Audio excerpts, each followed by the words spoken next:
Let's open with a very interesting pro-revenge story from ancient_ice. Make my co-workers cry. I will help karma turn your life upside down. Backstory. I worked at this hotel for over 2 years and was one of two people left that went through the training when our hotel changed hotel franchises. During this training, we were told about certain rules the company had. Cast, manager, front desk manager. He only was here for 4 to 6 months at this point. Me? I am a nice guy unless you are a bully or entitled person. A few others I will mention as we go through. Story. One afternoon, I was scheduled to work second shift 3 to 11. I walked in, and both AM front desk co-workers looked like they had been massively crying as their makeup was smeared.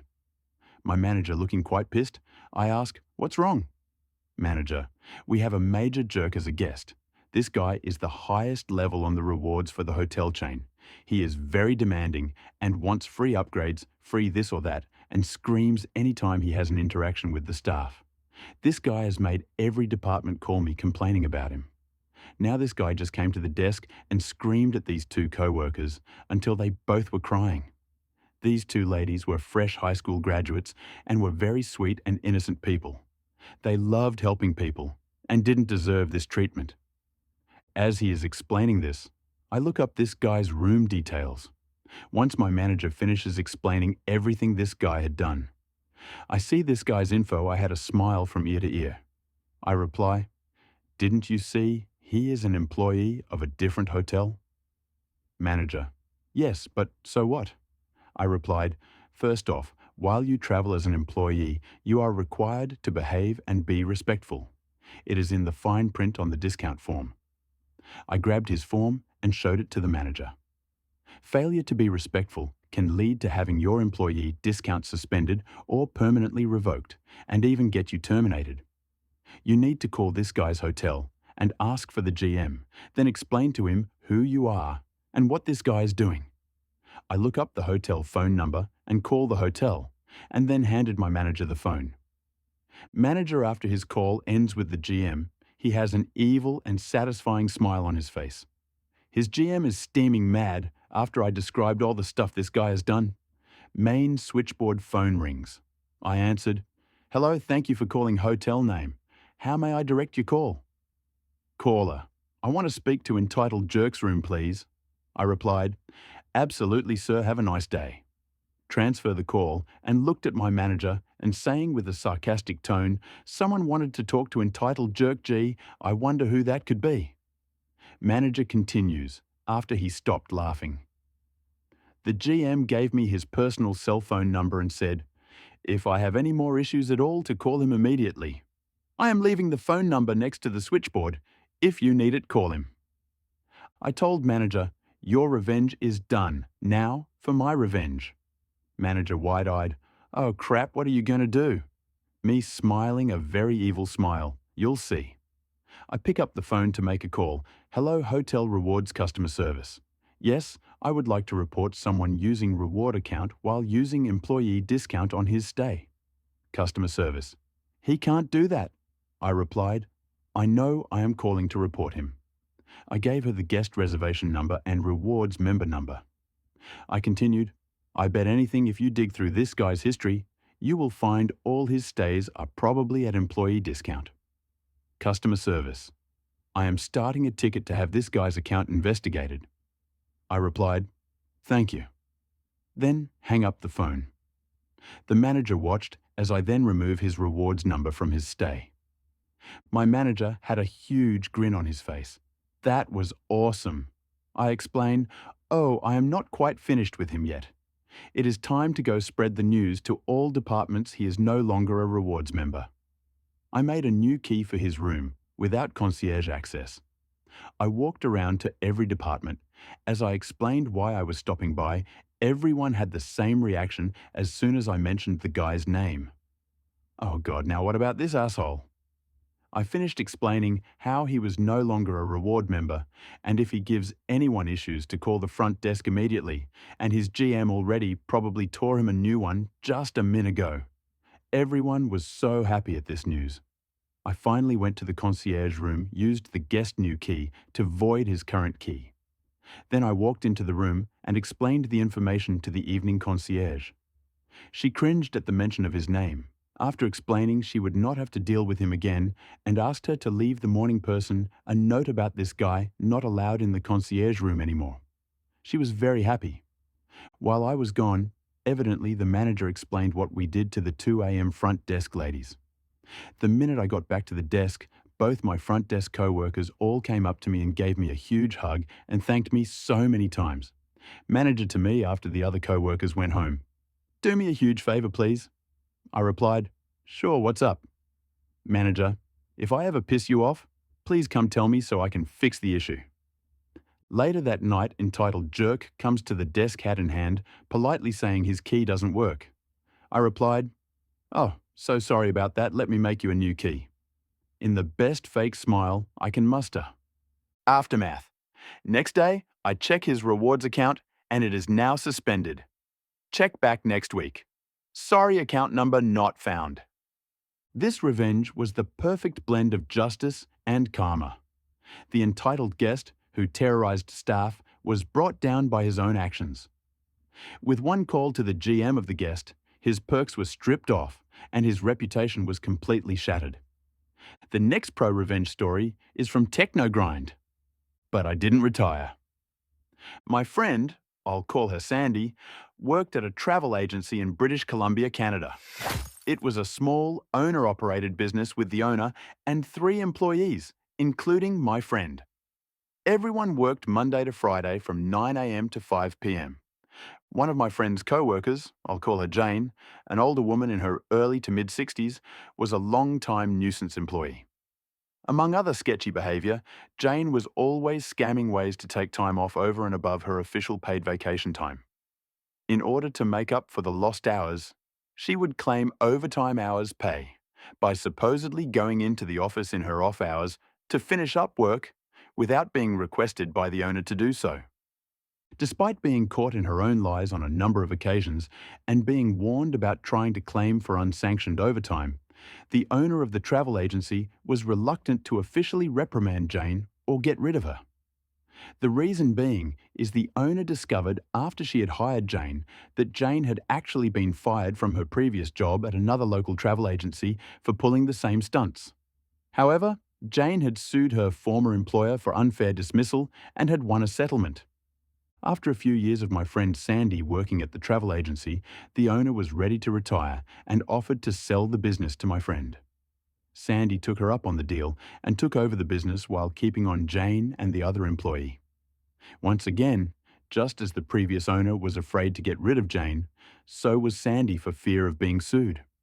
When Sandy took over the business, she instituted guidelines regarding taking time off and she established an official no overtime policy.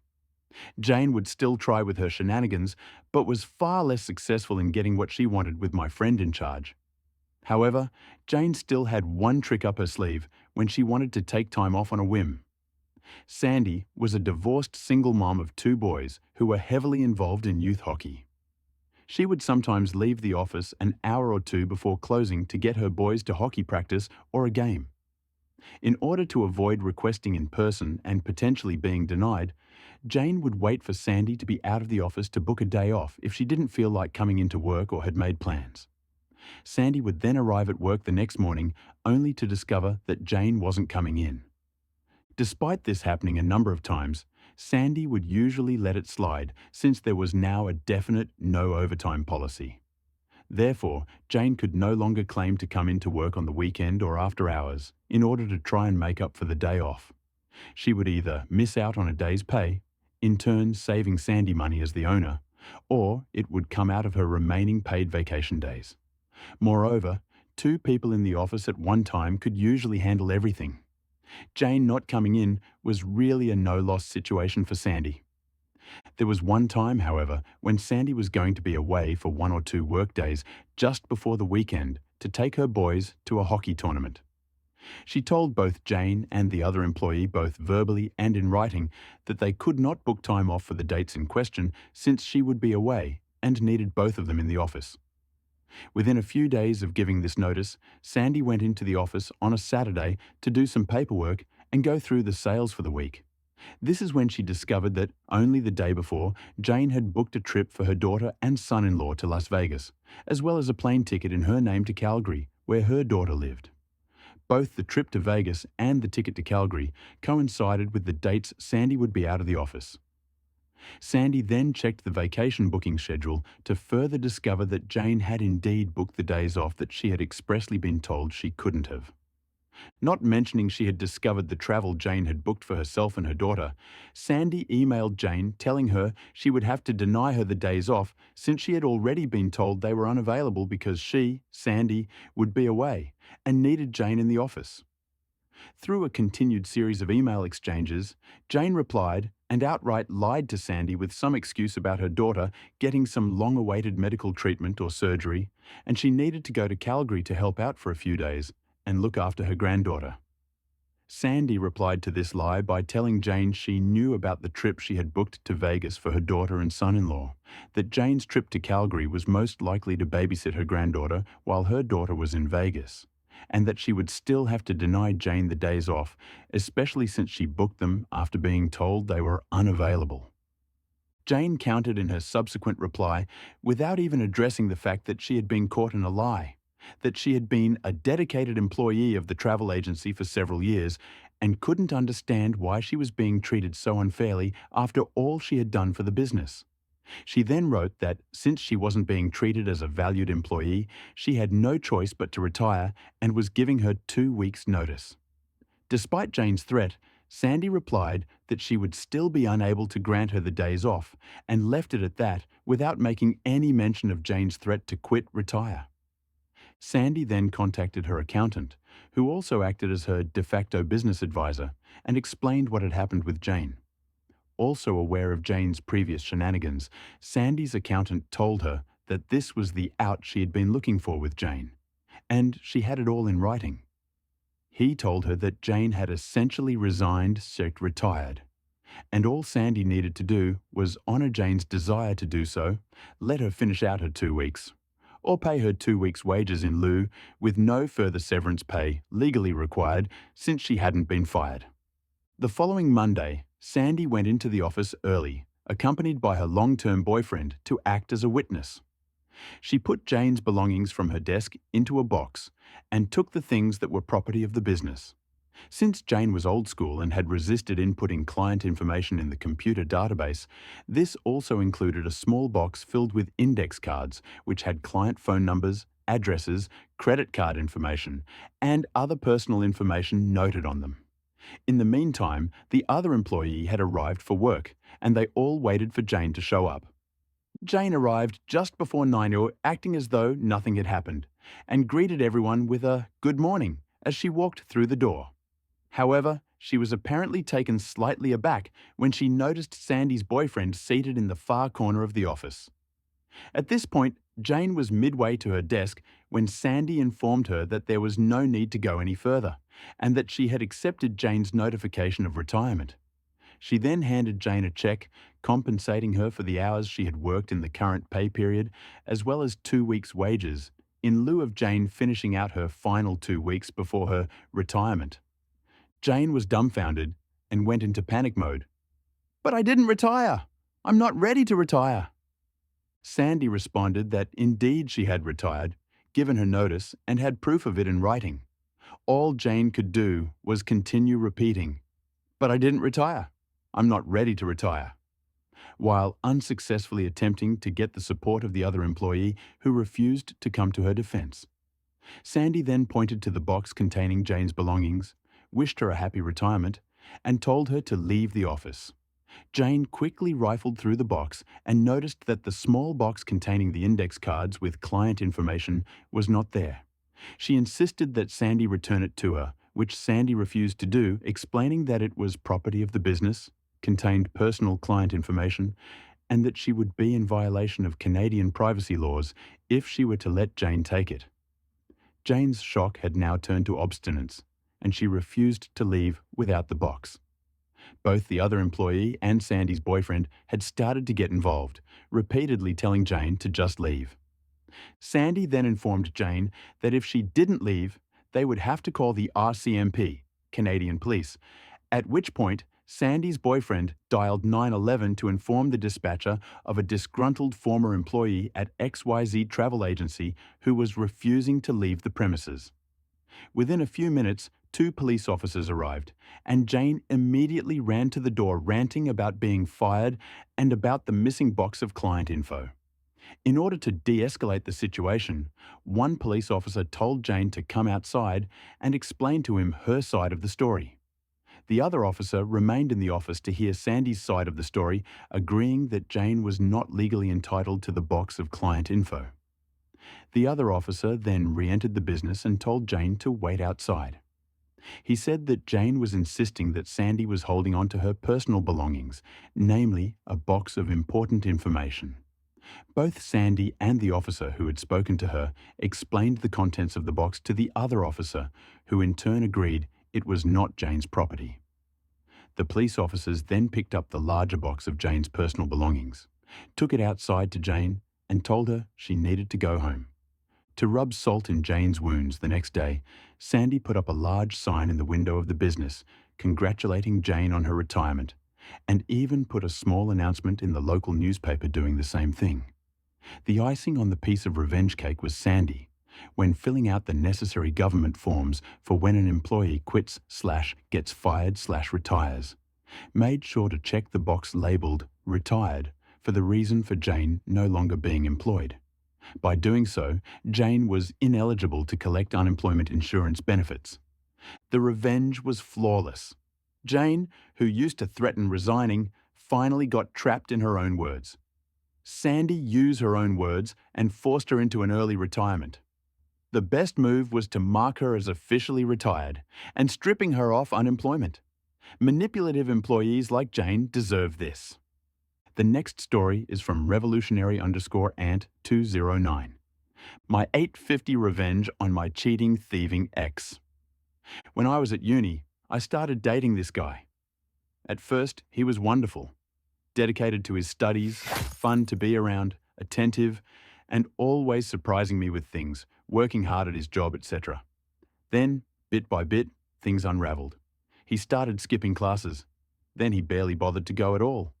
Worse still, he never helped around the house. Never washed up, cleaned up, did laundry. Nothing. He was even fired from his job for too many no-shows. All he wanted to do was sit at home and play Xbox or browse the message boards and forums. This was in the days before social media, when dinosaurs roamed the earth. This left me having to pick up extra shifts, sometimes double and triple shifts, all while going to class and studying. I later learned that this was a pattern for him. He'd be really dedicated to whatever he set his heart on, but then get bored and fall back into old bad habits. Then he'd find a new passion, and rinse and repeat. I knew I should have ended the relationship much sooner, but I held out hope that he would snap out of it, that maybe it was just exam stress getting to him. I desperately wanted things to go back to how they were, but it was not meant to be. I caught him cheating and threw him out. I was so stressed with everything that it wasn't until the next day that our joint savings account crossed my mind. There was a little over $5,000 in there, and bar a few hundred from him, the rest was money I had saved. I checked the account, and it was all gone. My ex had cleaned out the account and moved into a new flat with his side chick. I called the bank. There was nothing they could do. He was authorized on the account. I contacted the police. They told me there was nothing they could do since it was a joint account, so nothing criminal had happened. They suggested taking it to civil court, but said I'd probably spend more money than I got back in legal fees, so it likely wasn't worth it. My ex had stolen $5,000, and there was nothing I could do about it. I felt like such an idiot. I got even angrier when I saw his posts on various forums boasting about his new game consoles, new games, new TVs, and gadgets. All bought with my money. I'm not usually a vengeful person. Petty on occasion, sure, but I've never wanted to exact revenge as much as I did right then. And I knew just how to do it. While I was a student, I'd tempt every summer to help pay for my studies. One such job had been for a debt collection agency. The work was as shitty as you can imagine, but it paid really well, and it was only for a few months. My ex had been dodging debt for many years, and he was very proud of that fact. He was also proud of the fact that his debt was close to being statute barred and he hadn't paid a penny. For those of you who don't know, in the UK, creditors have about 6 years to collect a debt, and then it becomes statute barred. That means the money is still owed, but creditors have no legal way to enforce payment, such as using bailiffs. My ex was a few months away from reaching statute barred status. However, what a lot of people don't know is that making a payment on that debt resets the clock. If you pay any amount, then that 6 years starts from scratch. Previously, I had used my insider knowledge to help him dodge the debt. Now, I would use it to hit him where it hurt. By the end of our relationship, I was handling everything, including his debts. I had the paperwork, so I knew who he owed and how much. I called his creditors up. I was honest and said I was a friend calling to make a payment on his behalf. I didn't pretend to be him, because that would be a big legal no-no. They weren't allowed to disclose any details, but they were able to take payment. I paid the minimum I could on each debt, about $1 on most, but one had a minimum payment of $1.50. It was the best $8.50 I have ever spent. I also made sure to give them his new address and contact details, as well as his parents' address. Having worked in the biz, I knew they wouldn't change the address since I wasn't the account holder, but they would note it. They had various systems where they could search for his name against that address and see if anything came up. If they got a hit, they'd change the address. The trap was set. All I had to do was wait. A few months rolled by. Then it happened. His posts on the forums went from boasting about his new gaming PC to panic about a court date. He called me and begged for advice.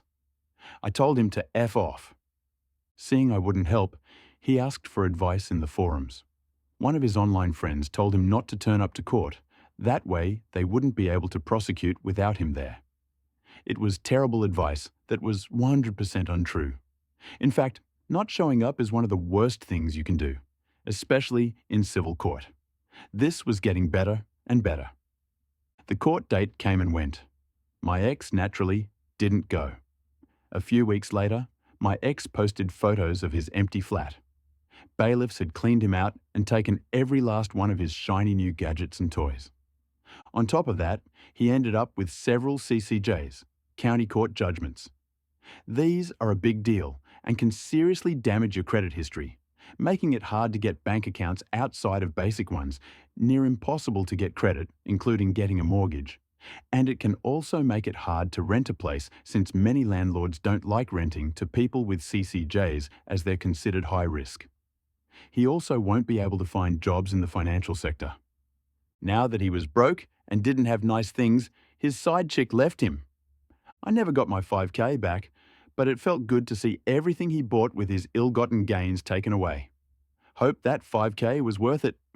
For anyone wondering how a student accrued 6 years of debt, he started at the university I attended when he was 25. He had initially gone to a different university at 18, but dropped out at 19 and went into the world of work. Then he convinced his parents to fund a business degree. He wanted to become an entrepreneur. And for anyone worried about the age gap, I deferred my uni start date by a few years so I could travel. I was 22 when we started dating. He was 26. This revenge was flawlessly executed. By paying just $8.50, she reset the clock on her ex's debts, leading to court action and bailiffs seizing all his ill-gotten gains. His financial life crumbled, and his side chick left him. A really satisfying revenge. The next story is from Sloppy Ice Cream. Pro-Army Revenge, par. Is par for the course. Edit, Dear Reader, I spent the majority of my career in Special Operations Forces, SOF. I carried a gun, not a pen. I am not a writer, nor an editor. I am not forcing anyone to read this saga.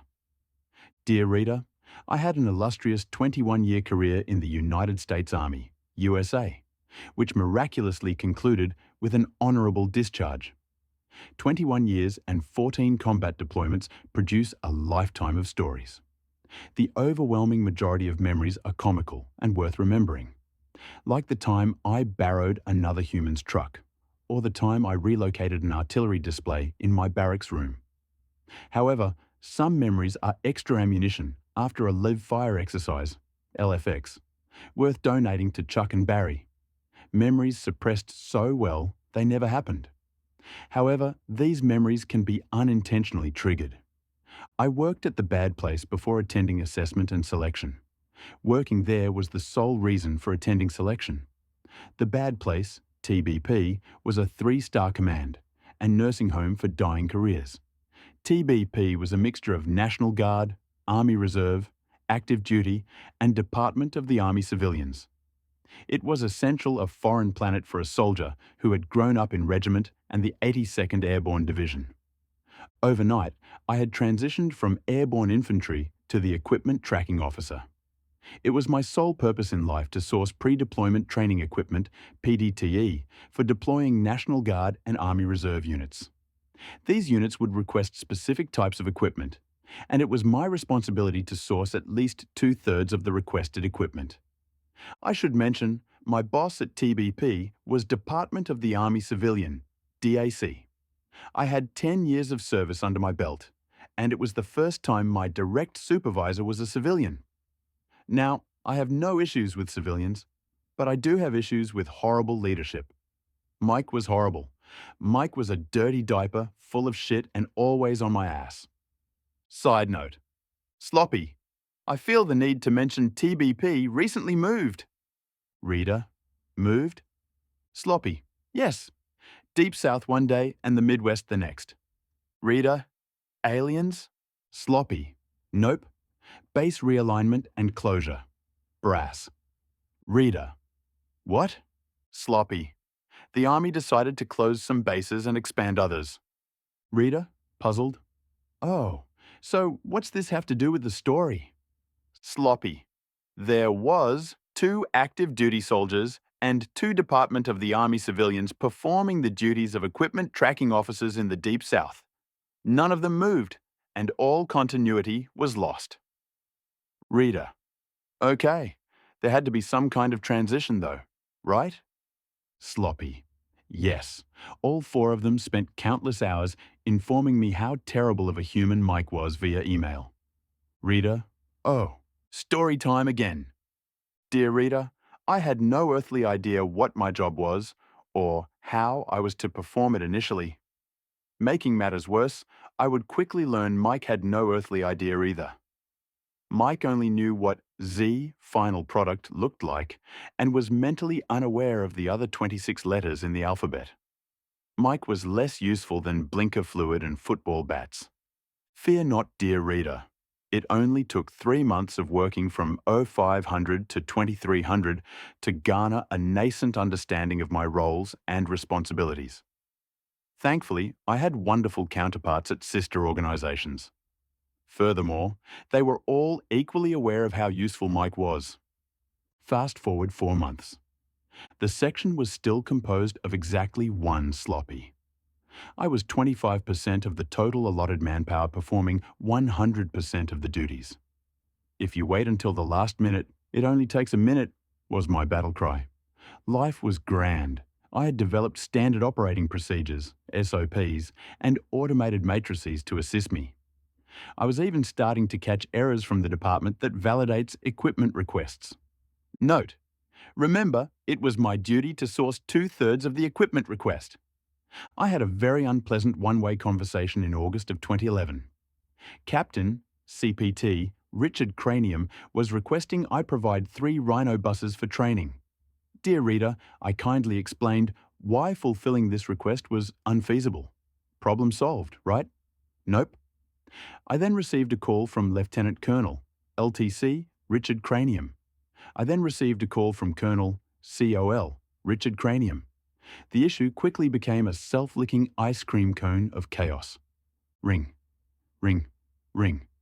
Sloppy. The bad place. G4 equipment. Tracking officer, this is rank Sloppy speaking. How may I help you, sir or ma'am? Caller. This is Major General, MG, Richard Cranium from the California National Guard. Side note. Civilian readers, the Major General is the boss, dickhead, for all National Guard soldiers in the state of California. Sloppy does not get calls from general officers, GOs. Ever. Sloppy. How can I help you, sir? MG Richard Cranium. Angry. I am calling to inquire as to why you will not fulfill our equipment request. Is it not your policy to provide 2/3? Dear reader, I was now a bit agitated. I had clearly explained the issue to the company commander, battalion commander, and brigade commander. I now have an irate God-level commander on the phone and 2 courses of action, COAs, are cycling through my mind. I could kindly explain why this request was absurd, or I could go full regiment sloppy. Slot machine sloppy. Pulls lever, wheels spinning, still spinning, regiment sloppy. Sloppy.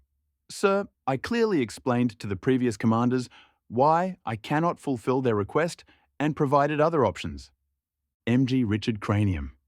I don't want options rank sloppy. I want my 3 rhino buses. Sloppy. Time to get fired attitude. Roger, sir.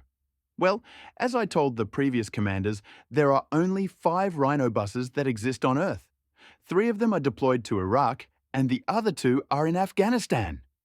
Do you wish for me to forward this equipment request to Forces Command, Forcecom, 4-star General?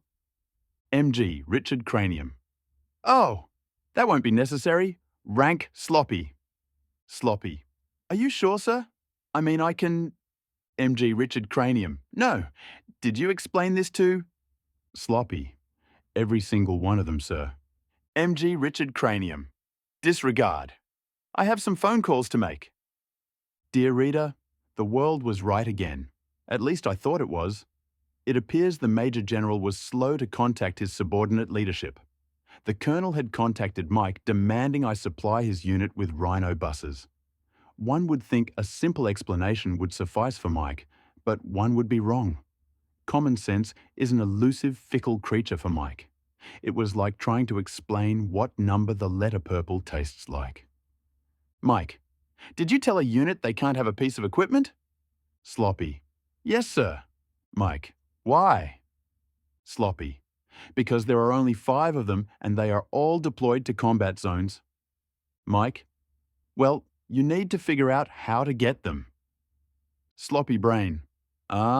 Is this man fucking serious? Sloppy brain, laughing. I think he is. Sloppy. Like call the Pentagon and ask them to redeploy them from combat because some unit needs to train with them? Mike. It's not your job to validate equipment. It's your job to source it. Do you understand? Sloppy. Lip service. Roger that, sir. Dear reader, when one door closes, check for an open window. I had over 90 units on my desk and 30,000 pieces of equipment to source for the month of August. It didn't take long to find a window to crawl out. I found a unique request from an infantry unit. They requested a plethora of equipment and it all made sense, minus 4 pieces of equipment. Sloppy brain. Pretty sure those 4 pieces of equipment need to be on a different type of request, right? Sloppy brain. Yeah, but it's not your job to validate it. Sloppy. Brain. Oh, right. Dear reader, I sourced it. All 4 of them. It was not an easy task either. I literally had to scour the entire country for available inventory. I made phone call after phone call to make this request happen. None of the items were collocated. They would need to be transported from the far stretches of the continental United States, and failure was not an option. I had fulfilled my responsibilities. I sourced the equipment and turned it over to Mike for signature. Mike's signature magically allocates funding and authorizes the transportation of said equipment. Dear reader, shit typically rolls downhill. However, this specific request defied the laws of gravity. Shit was going to roll uphill. I crawled back through the window and waited a month for the fallout to ensue. Truth be told, due to my heavy workload, I had forgotten about my magnificent accomplishment. It was another horrible day at work until I received a magical phone call. Ring, ring, ring. Sloppy. The bad place. G4 Equipment Tracking Officer. This is Rank Sloppy speaking. How may I help you, sir or ma'am? Caller. Hello. I am Sergeant First Class, SFC Ricky Bobby. I am the Long Range Surveillance LRS Platoon Sergeant for unit name. Sloppy. Hey Ricky, how can I help you? SFC. Ricky Bobby. Well, I am looking at 4 helicopters, and I am told I need to sign for them. Sloppy. Yes mode. Let me look at your request. Shuffling noises. Sloppy. Yes, you requested 2 UH-60L Black Hawk helicopters and 2 UH-47 Chinook helicopters, correct? SFC Ricky Bobby. Yes, but I requested them for SPIES, Special Purpose Insertion Extraction System, and FRIES, Fast Rope Insertion Extraction System, training. Laughing. I am not a pilot. What the hell am I supposed to do with 4 helicopters? Sloppy. Laughing. I mean, once you sign for them, they're yours. I suppose you could try to fly them? SFC Ricky Bobby. Laughing. Fucking army. Suppose I could. Sloppy. Laughing. Don't worry, man. I've got your back. I have already coordinated with our aviation validators to support your request. I will give you their number. SFC Ricky Bobby. I'm ready to copy. Sloppy. 867 to 5309. SFC Ricky Bobby. Thanks, man. Sloppy. Call me back if you have any issues, brother. I will walk upstairs, G3 operations, and get this sorted so you boys can do SPIES and FRIES. SFC Ricky Bobby. Wilco will comply. Man. Dear reader, not only does shit roll uphill, but shit rolls uphill faster than I expected. I had just hung up the phone and was departing for lunch. I didn't make it 5 feet before I was beckoned to Mike's office. There are 4 chairs in Mike's office, one with a load-bearing capacity of at least 400 pounds, and 4 normal people chairs. I was awkwardly surprised to find it was already standing room only. The G4 Colonel, Deputy G4, Civilian DAC, and G3, Operations Colonel, were already in Mike's office. Mike, it seems we have an issue. Rank Sloppy. Sloppy Brain. We? Sloppy. Really? I am not aware of any issues, sir. Mike. Well, unit name is at Fort Hood, and the battalion commander is wondering why one of his platoon sergeants signed for 4 helicopters. Sloppy. Shocked. Did they request 4 helicopters? I can go get the equipment request. Mike. I have it. Right here, in my hands. Sloppy. Puzzled. Okay. Did they request? Mike. Yes, they did. Sloppy. I don't understand the... G4 Colonel. The issue is we needlessly shipped 4 helicopters across the United States. G3 Colonel. There are already helicopters at Fort Hood. Helicopters and pilots there to support SPIES and FRIES training. They are there specifically for this type of request. G4 Colonel. Rank Sloppy. Did this request not look odd to you? Sloppy Brain. Hysterical laughter. Sloppy. Absolutely, sir. Entire room, shocked faces. Just baffled as fuck. G4 Colonel. Then why did you source it?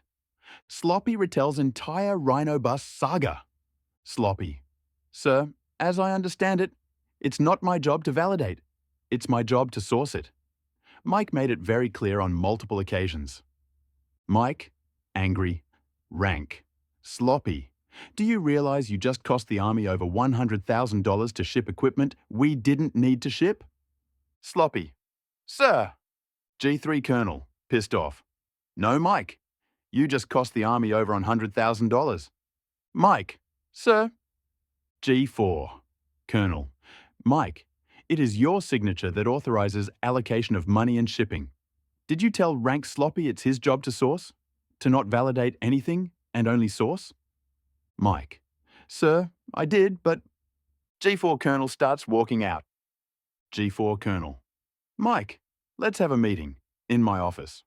Sloppy Brain. Oh, that sounds bad. Sloppy Brain. Yeah, but Mike, not us. Sloppy. Right. Sloppy retreats to desk. Side note, I know the G3 Colonel. We had worked in the same unit when he was a major. G3 Colonel follows Sloppy. Sits on Sloppy's desk. G3 Colonel, laughing hysterically. How in the fuck did you do it? Sloppy. Do what? G3 Colonel. Find 4 helicopters? Sloppy. I called everyone. I leveraged my network of contacts and made it my mission. G3 Colonel. What did your counterparts say about the request? Sloppy. They have the same sentiments towards Mike.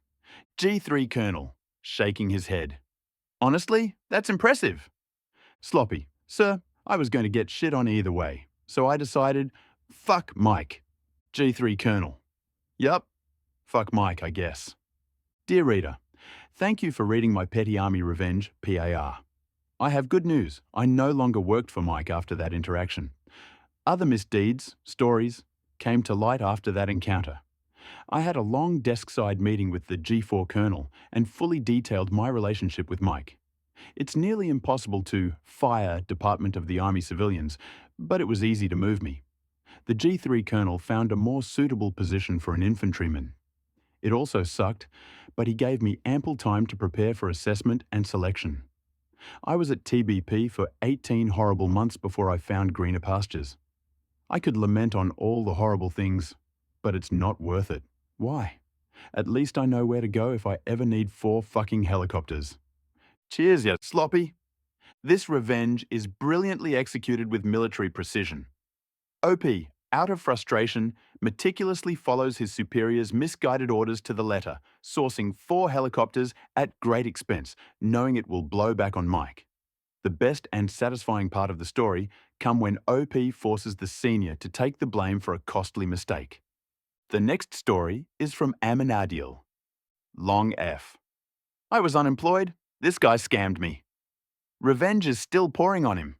First and foremost, this didn't happen in the US.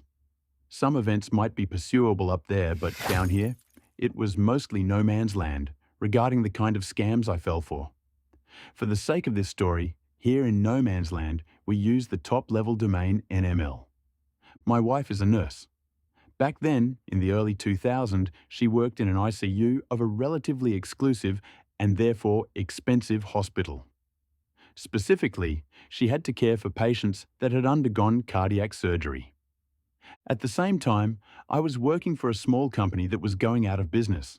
The owners were retiring, we hadn't secured any important contracts lately, and in my country, you have to pay for employees' severance, unless you file for bankruptcy. So they decided to shut down while they still had enough cash to pay our severances. One day, my wife calls me and tells me about this gentleman in his late 50s that had been in the verge of passing away, and after that close call, he was so grateful and stuff. We'll call him Benny Lowy. This gentleman happened to work in electronic imports, which gave him access to incredibly convenient deals. Long story short, he was so grateful he could sell us an LCD TV, a store demo unit that had been used just once, and we'd need to pay like 1/4 of its retail price, as long as we kept it quiet, because he was risking his relation with the brand. It caught me off guard. I said yes, and she paid. Anyway, the only TV in the house had been a wedding present and weighted over 100 lb. We were eager to replace it. I was naive, I know. But I thought, being her patient, she knew all personal data from this guy, so it seemed unlikely he would target her for a scam. His father was a known businessman. Now retired and approaching his 80s, Mr. Lowy Sr. was well respected in his community and wouldn't have let his son wreak havoc. Also, my wife had acquaintances in common with Benny's brother, a known doctor of another hospital. Christmas was approaching. She asked Benny, who had been already discharged and back home, for advice regarding the present she wanted to give me. A phone. He hooked her up with the best she could think of. Now, I can't remember the exact model, but it was the Sony Ericsson flagship, and it wasn't yet offered by local carriers. He had access to it because of his status as local representative for said brand. She went with it. Paid. The job position? I've said my employer was shutting down, so, just for the sake of it, she asked Benny if he knew of someone needing an IT guy. Of course, he said. I'll meet your husband at this place tomorrow, etc. And there I was, in a gas station, uptown, He pulled over in a luxury car. Mr. Lowy was a normal-looking guy, used a cane, and had a noticeable knee or hip pain. We sat down in the Gist Station coffee shop, and he told me about a mid-management position, reporting to him in a mining company I had barely heard about. He coached me on what should I say in the upcoming job interview. We spoke about salary. I was dazzled. Wait, mining? Didn't you say he was into imports? He was that kind of guy you can't pause to question, because he'd already thrown something extra to the mix, and this position had a better paycheck than the one I was being laid off. In the next days, we had a few phone calls. Stuff looked promising. I had been already laid off. We agreed he'd pick me up on deck 24th, and he's introduced me to senior managers as the recommended help desk junior manager. I woke up extra early, put on my best suit, waited in the front yard. Hours went by. I had planned to be back before noon to arrange stuff for that night's dinner, because my parents were coming over. After calling him repeatedly, he told me he had been assaulted and robbed. They took my cane and broke it on my knee, he wailed. Poor guy. I told him to forget about my interview for the time being. No, I promised you. I'll make it up to you. Of course, since he had been injured, he wasn't able to deliver the items my wife bought from him. That night, my mother asked me about the new job. I could not bring myself to tell her about the delay. I told her it was going fine. That night, I Googled him. Nothing showed up except for some awards in the Imports and Customs Associations of whatever. He called me to reschedule our interview. Deck 31th. Again, picture me in my best suit outside my house on a summer morning. Of course he didn't show up. When I finally reach him, he tells me that when his car had been stolen last week, they took his wallet too, which these thugs eventually dropped during another robbery. So now he had been detained as a suspect for that. He hadn't been able to pick the imported electronics on the customs office, so they had them moved to another custody unit, where it would take a couple of weeks to retrieve. That night, we went to my parents for New Year's Eve, and my mother asked me for the new job. It's all fine, I said. I Google him again, this time with variations regarding his name or the supposed company he was setting me into. Not much showed up, nothing shady. The next call was like a week later. He told me that because he was being involved in a police investigation, this mining company had fired him. But this was actually good, because now I was going to be interviewed to take his position as IT manager. This meant double my former paycheck and securing a position that would be a leap forward in my career, so I don't ask many questions. I was just grateful. All those delays in the end would pay off. This situation, as you have already figured out, went on and on for weeks. My interview never happened. The electronics never arrived. We had lost our money, our time, our Christmas, our hopes, and I was still unemployed and hadn't been applying for job offers since I had this one allegedly secured. I texted him somewhere in between. I texted him, "Why are you doing this to us?" He texted back, "If I wanted to, you have nothing on me. But if you stick with me, you'll be rewarded tenfold." Cue in. The detective. Time went by. Eventually, my wife overhears from a co-worker about this patient in another hospital she was working at. Some nurses do work part-time at other hospitals. She had fell for it too, but her husband was a detective, so a few hours later we were filling him in the details of the scam we fell for. Asking around, he found a third nurse scammed by this guy. Soon enough, he was detained, this time for real, and admitted to have been scamming people due to an impromptu invented mild dementia. This detective talks him into an off-court deal in which he gave us back every cent, but not my time nor hopes, in exchange for us not pursuing any legal action. This was a decent deal because us, having failed to make a written agreement on any of these purchases, had at most a weak claim to our money. BTW, the money with which he paid us, he had to borrow from this father and some from his brother, the doctor. Remember, this didn't happen in the US? This agreement is actually completely legal down here. So, I made a blog. This part I rewrote to clarify events and consequences on our legal system. I couldn't go for any further legal action, but there wasn't a non-disclosure agreement whatsoever. and I thought, what could prevent other people falling into this scammer's lies? Well, perhaps some Google results? I was in a unique position to tell my story without risking a legal backslash, so I created a blog on wordpress.com. Think something like bennyloeythescammer.wordpress.com. It was a single post in third person telling my story. The site's admin, me, of course, closing words were, "Has it happened to you?" In the following days, that post's comments had a dozen stories much like mine. For each comment that deserved to be a story of its own, with due permission from its author, I turned those to a post with a brief intro. A testimony from Javiera from X City. Each one eventually had comments and so on. Since civil action court filings, as opposed to criminal courts, are public in my country, you can dig into ongoing class actions and recent settlements. I found out 7 years later he tried suing the contact for WordPress, NML, our local fictional TLD, on the grounds of undermining existing, past, and potential activity for the plaintiff. I'd say that part is true. To this day, if you Google for Benny Lowy, that blog will be the first result. It has been for the last 15 years. The case, of course, was dropped, but he took it to appeals and then to Supreme Court. There is another entry filed under a different local court, promptly dismissed, and whose expedient closes with his lawyer apologising to Automatic.com for any past or future inconvenience related to this case, and whose verdict rules Benny Lowy had to pay also for the sued party attorney's fee.